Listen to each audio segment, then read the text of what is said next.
This is Salil, and today I'm going to be showing you my Canon 7D HDSLR camera package that I'm currently selling. So one of the big issues with HDSLR cameras has always been the monitoring. When you plug in an external monitor, the onboard shuts off.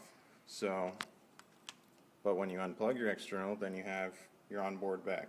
So it's pretty much a trade-off until I developed this custom box over here, which converts the HDMI signal to a component signal with the help of some custom electronics. And so we have component running here back into this Marshall monitor I have, and that loops out to an external monitor. So you've got two monitors displaying the same image. Now I'm just shooting against the wall, so I'm just showing an image that I took earlier. But as you can see, we go into live view, and we've got picture in both monitors clearly. So we've got this great HDSLR rig. It's got all the features you'd expect of a 35mm style camera system, but it's got this big battery on the back of this little camera and a 7-inch monitor. Is there any way we can make this lighter?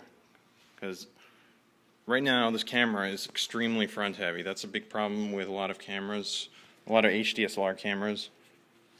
They're just going to tip forward, and that's no good for operating. So what we can do is pull this battery off and then pop this on. It's just a very lightweight piece of plastic, comes with the Panasonic AC adapter, and that'll power the monitor. So now we've got our monitor back up, and believe it or not, the monitor is actually being powered by this Panasonic battery, which happens to also be powering the HDMI component converter and a bunch of 5-volt USB ports. A great feature of this setup is you've got 1/8 inch audio out mini jack. So I've just got a splitter in here, which I'm including. So you can run audio to the director, have audio at the camera. You can just plug in headphones here, or you can plug in speakers, whatever you want, and you can get playback. This is great for reviewing takes on set. Another great feature of this camera package is it's got a full matte box, side wings, eyebrow, filter trays that rotate. They're 4x4 filter trays. Put your standard 4x4 filters in there. Simple as that. As you pull this quick release lever, I'm just going to have to put the phone down. Alright, and back. And you just pop the camera out.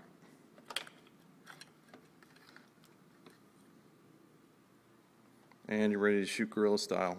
Super light camera, but the option for studio mode when you want it.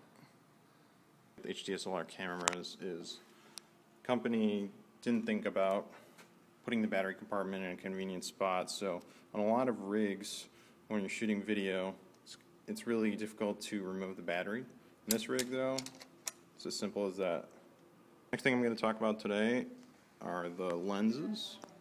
As you can see here, we have a 24mm Nikon on here with a Red Rock follow focus gear attached, and you might be saying to yourself, why is it so long? What is this part?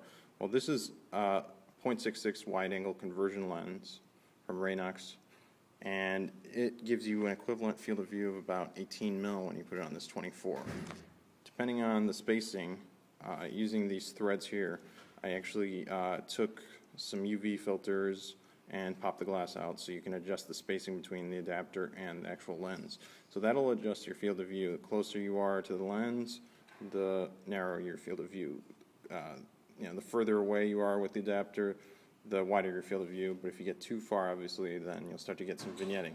So I've adjusted such that it's a good fit for maximum field of view while not getting too much vignetting, and it's a great setup because this lens actually opens up to a 2, and there's no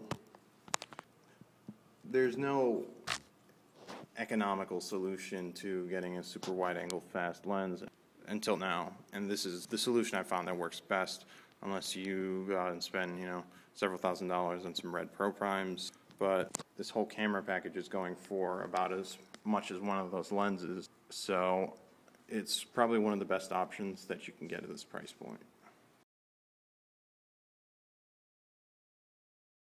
Got a great set of Nikon and Nikkor prime lenses, as you can see here.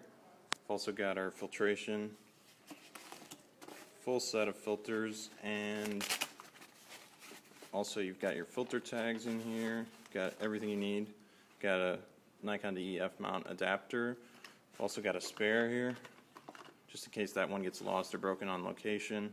So these filters will go on all the primes perfectly. It also goes on the zoom lens here, and the way it gets on the primes is I've got this 52 to 72 mil adapter, and that'll screw on there nicely, and then you can use these 72 mil thread filters. And the zoom is 72 mil filter threading, so the filters go directly onto the zoom easily enough. And we've got our lens gears here. They're all labeled by color to associate with the specific lens. So your AC can grab the lens gear, yellow, he grabs the yellow lens, he's good to go. And you've also got here the focal lengths labeled, so you can easily grab, 35, 50, 85, as well as the 135 over here. So that's great. And then we've got our 24 and 18 mil adapter right here, and it all fits in one storm case.